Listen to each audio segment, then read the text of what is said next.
다 함께 사도신경으로 신앙 고백하심으로 한가위에 드리는 새벽 기도회를 시작하겠습니다. 전능하사 천지를 만드신 하나님 아버지를 내가 믿사오며 그 외아들 우리 주 예수 그리스도를 믿사오니 이는 성령으로 잉태하사 동정녀 마리아에게 낳으시고 본디오 빌라도에게 고난을 받으사 십자가에 못 박혀 죽으시고 장사한 지 사흘 만에 죽은 자 가운데서 다시 살아나시며 하늘에 오르사 전능하신 하나님 우편에 앉아 계셨다가 저리로서 산자와 죽은 자를 심판하러 오시리라. 성령을 믿사오며 거룩한 공회와 성도가 수료교통하는 것과 죄를 사하여 주시는 것과 몸이 다시 사는 것과 영원히 사는 것을 믿사옵나이다. 아멘. 찬송가 405장 찬송하시겠습니다.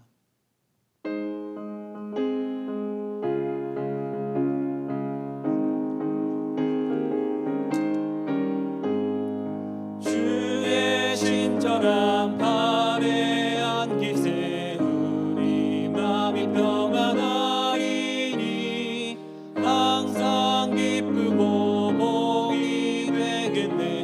영원하신 발에 안기세 주의 발에 그 크신 발에 안기세 주의 발에 영원하신 발에 안기세 나이 갈수록 주의 사랑이 두루 광명하게 비치고 천성 가는 길 편히 가리니 영원하신 발에 안기세 주의 발에 그 크신 발에 안기세 주의 발에 영원하신 발에 안기세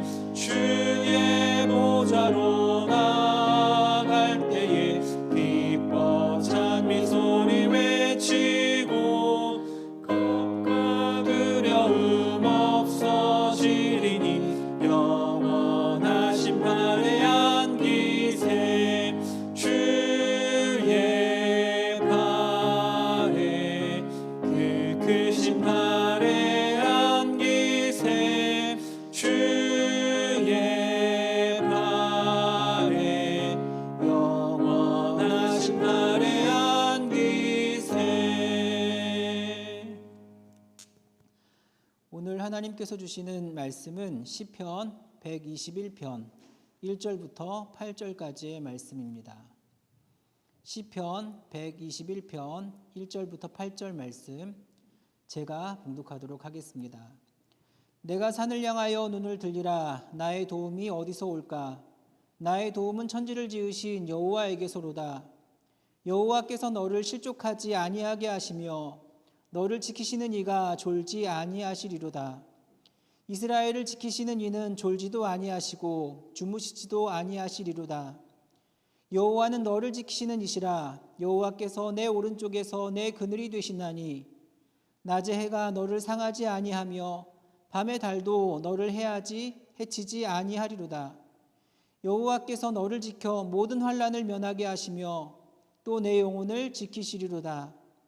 여호와께서 너의 출입을 지금부터 영원까지 지키시리로다. 아멘. 사랑하는 주안교회 성도 여러분, 한가위 명절을 잘 보내고 계십니까? 아무쪼록 이번 한가위 연휴가 그동안의 코로나로 인해서 많이 힘들고 어려운 시간들을 보내는 우리에게 하나님의 사랑과 그리고 가족들의 위로로 말미암아 새로운 힘을 충전받는 기회가 되었으면 좋겠습니다. 가을 그리고 추석하면 우리들은 가장 먼저 감사라는 단어를 떠올립니다. 그런데 코로나로 힘든 시절을 보내고 있는 지금도 여러분은 그 감사라는 단어를 떠올리실 수 있으십니까? 중국 전국시대에 편작이라는 의원이 있었습니다. 그의 의술은 워낙 신통하여서 사람을 투시할 수 있는 능력을 가지고 죽은 사람도 살리는 그야말로 신이 내린 명의라는 칭찬을 받았던 사람이었습니다. 그리고 그의 가정의 삼형제 모두가 의원인 집안의 막내였습니다. 하루는 왕이 편작을 불러서 이렇게 묻습니다. 삼형제가 다 의원이라고 하는데 어떻게 막내인 자네가 의술이 가장 뛰어날 수 있는가? 편작이 대답합니다. 아닙니다. 저보다는 저희 둘째 형님이 의술이 더 뛰어납니다. 왕이 다시 묻습니다. 그러면 왜 막내인 자네가 더 유명한가? 편작이 대답합니다. 저의 둘째 형님께서는 병이 커지기 전에 시초에 미리 다스려서 병이 커지지 않도록 치료합니다. 그래서 사람들은 잔병만 고치는 의사라고 잘못 알고 있습니다. 왕이 다시 묻습니다. 그럼 큰형님은 어떠신가? 편작이 대답합니다. 큰형님께서는 더 대단하십니다. 저는 거기에 비하면 정말 부끄러운 의원입니다. 큰형님은 환자의 얼굴만 봐도 무슨 병인지 알고 병의 원인을 근본적으로 치료하십니다. 그런데 환자는 몸이 아프질 않으니 고마운 줄을 모릅니다. 그런데 저는 병이 커져서 환자가 고통을 느끼고 죽을 때가 되어서야 비로소 그 병을 압니다. 그때 독한 약을 써가면서 때로는 수술도 하면서 치료를 합니다. 환자는 그것을 모르니 저를 정말 좋은 의원이라고 생각하는 것입니다. 여러분이 생각하시기엔 형제 중에 누가 제일 병을 잘 고치는 명의일까요? 물론 편작의 말대로 큰형님이 최고의 명의가 맞습니다. 그것은 조금만 생각이 있는 사람이라면 누구든지 알 수 있는 사실입니다. 그렇다면 우리는 감사의 명절 한가위를 맞이해서 하나님의 은혜에 대해서도 같은 시각으로 한번 생각해 보아야 합니다. 여러분, 우리는 하나님의 은혜라는 단어를 많이 사용하는데 무엇이 하나님의 은혜일까요? 사실 우리는 하나님의 은혜에 대해서 평범한 중에 받고 있는 감사의 제목을 별로 의식하지 못하고 살아갑니다. 내가 누리고 있는 것들은 당연히 주어지는 것이라고 생각할 때가 참 많아요. 그러니 자연스레 감사할 것이 없는 것이죠. 죽을 지경에서 살아나야만 감사한 것일까요? 아니면 망할 지경에서 다시 일어서야만 감사한 것일까요? 때로는 내 수준에서 감당할 수 없던 그 일을 우연히 해결하게 되었을 때 그것이 진정 감사한 제목일까요? 그게 아닙니다. 감사는 그저 무사하다는 것, 또 하루를 살았다는 것, 1년을 잘 보내고 다시 온 가족이 함께 예배 드릴 수 있게 되었다는 것, 이런 평범한 그 속에 하나님의 은혜가 있는 것입니다. 그런데 감사의 마음을 갖는 것은 단지 의지로 되는 것이 아닙니다. 감사의 마음을 우리가 갖기 위해서는 두 가지가 해결되어야 하는데, 하나는 무엇을 감사해야 할 것인가 하는 문제이고, 또 하나는 왜 감사해야 하는가의 문제입니다. 이 문제가 해결되면 우리는 자연스럽게 감사할 수가 있습니다. 하나님은 이스라엘 백성들에게 감사의 제사를 받고 싶어 하셨습니다. 이스라엘 백성이 하나님께 감사하기를 바라셨던 것이죠. 그러나 하나님께서는 그 백성들이 무턱대고 감사하라고 하지는 않으셨습니다. 무엇을 감사해야 하는지, 왜 감사해야 하는지 그 분명한 이유를 이스라엘 백성들에게 알려주셨는데, 신명기 11장 11절에서 12절까지의 말씀을 보면 이런 내용이 나옵니다. 너희가 건너가서 차지할 땅은 산과 골짜기가 있어서 하늘에서 내리는 비를 흡수하는 땅이요, 연초부터 연말까지 내 하나님 여호와의 눈이 항상 그 위에 있느니라. 무엇을 감사해야 합니까? 산과 골짜기는 우리 인생의 고난을 의미하는 것이고, 하늘에서 내리는 비는 하나님의 은혜를 말하는 것입니다. 즉, 고난과 역경은 우리에게 하나님의 사랑과 은혜를 알 수 있게 해준다는 말입니다. 그리고 왜 감사해야 하는가에 대한 답은 하나님이 언제나 우리와 함께 계시기 때문이라고 말합니다. 그것을 신명기 11장에서는 연초부터 연말까지라는 말로 표현을 합니다. 항상, 언제나, 무시로 하나님이 우리와 함께 하신다. 그것이 바로 우리가 감사해야 할 제목이죠. 사랑하는 주안의 성도 여러분, 하나님의 도우심의 손길은 매일매일 우리의 생활 중에 주어집니다. 그 손길은 우리도 모르는 사이에 작은 일부터 큰 일까지 우리 주위를 감싸고 있습니다. 오늘 이 아침 잠잠히 내 삶을 감싸고 있는, 그러나 내가 잊고 지냈던 하나님의 손길을 느껴보시기를 바랍니다. 영적으로 민감한 사람은 바로 그 손길을 느낄 수 있는 사람들입니다. 그리고 그 은혜를 느낄 수 있는 사람은 참으로 하나님께 감사할 줄 아는 사람들이죠. 진정 그 하나님을 느끼십니까? 그리고 감사하십니까? 정말로 죽을 일을 당해야만 하나님께 매달리시나요? 망할 일을 당하거나 벼랑 끝에 몰렸을 때에야 비로소 하나님을 찾고 계신 것은 아닙니까? 우리는 그렇게 살아서는 안 됩니다. 왜냐하면 하나님은 연초에서 연말까지 언제나 우리를 지키시는 분입니다. 늘 우리와 함께 하십니다. 지금도 우리와 함께 하십니다. 그래서 우리를 선한 길로 인도해 주십니다. 고통 중에도 함께 계시고 코로나19 상황 한가운데도 주님께서 함께 하시고 평범한 일상 중에서도 우리와 함께 하시고, 그래서 그것 자체가 하나님께 감사의 조건이 되는 것입니다. 살려주셨기 때문에 감사한 것이 아니라, 낫게 해주셨기 때문에 감사한 것이 아니라, 많은 것을 갖게 해주셨기 때문에 감사한 것이 아니라, 내가 가지고 있는 문제를 해결해 주셨기 때문에 감사한 것이 아니라, 오직 주님이 나와 함께 하시기 때문에 감사한 것입니다. 그래서 우리가 살고 있는 것이거든요.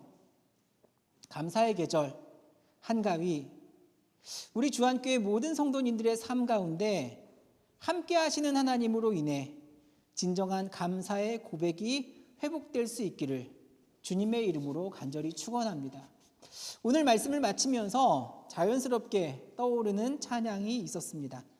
그 찬양은 바로 나의 등 뒤에서라는 찬양인데, 이 찬양을 우리가 함께 부르면서 지금도 잠잠히 내 삶을 감싸고 계시는 하나님의 선한 손길을 느끼는 시간을 갖게 되었으면 좋겠습니다. 우리 함께 찬양하시고 제가 마무리 기도함으로 오늘의 기도의 시간을 마치도록 하겠습니다.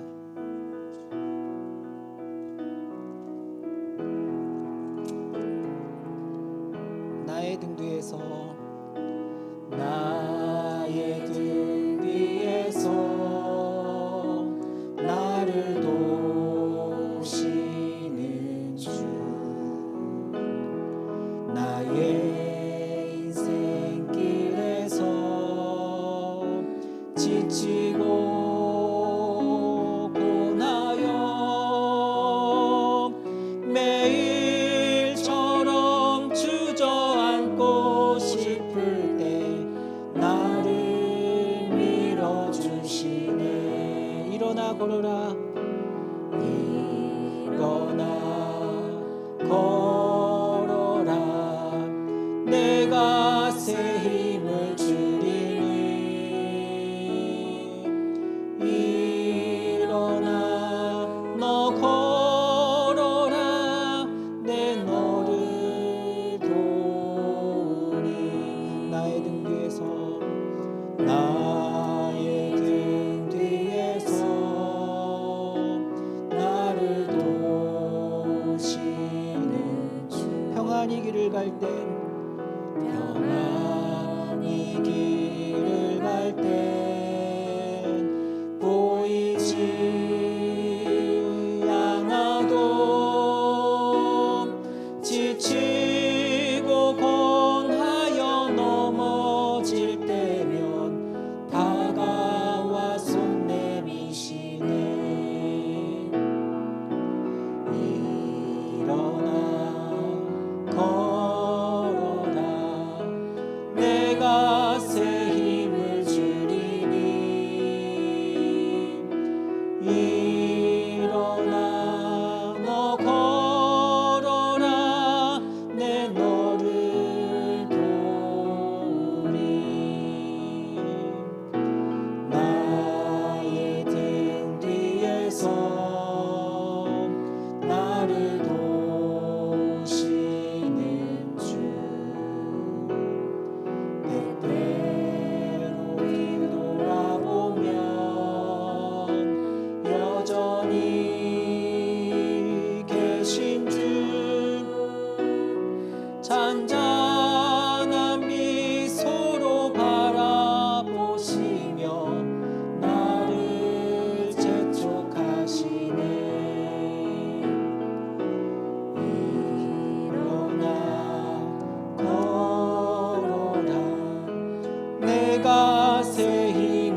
기도하겠습니다. 하나님, 한가위를 맞아 우리의 삶이 하나님의 손에 붙들려 운행되고 있음을 다시금 깨닫게 해주시니 감사를 드립니다. 감사할 것이 없는데 어떻게 감사할 수 있겠는가 생각하는 세상의 사람들과는 달리 늘 우리 곁에 임마누엘의 주로 계신 주님 때문에, 그분이 우리의 삶의 주인이시며 우리의 선한 목자가 되어주심으로 인해 날마다 감사하며 살아가는 우리 주안교회 모든 성도님들 되게 하여 주옵소서. 이 나라 모든 국민들이 힘든 시간을 보내고 있지만 결코 좌절하거나 절망하지 않게 하시고 다시금 눈을 들어 우리를 도우시는 주님의 선한 손길을 바라볼 수 있도록 인도하여 주시옵소서. 예수님의 이름으로 기도합니다. 아멘. 하늘에 계신 우리 아버지여, 이름이 거룩히 여김을 받으시오며 나라가 임하시오며 뜻이 하늘에서 이루은 것 같이 땅에서도 이루어지이다. 오늘날 우리에게 일용할 양식을 주시옵고 우리가 우리에게 죄 지은 자를 사하여 준 것 같이 우리 죄를 사하여 주시옵고 우리를 시험에 들게 하지 마시옵고 다만 악에서 구하시옵소서. 나라와 권세와 영광이 아버지께 영원히 있사옵나이다. 아멘.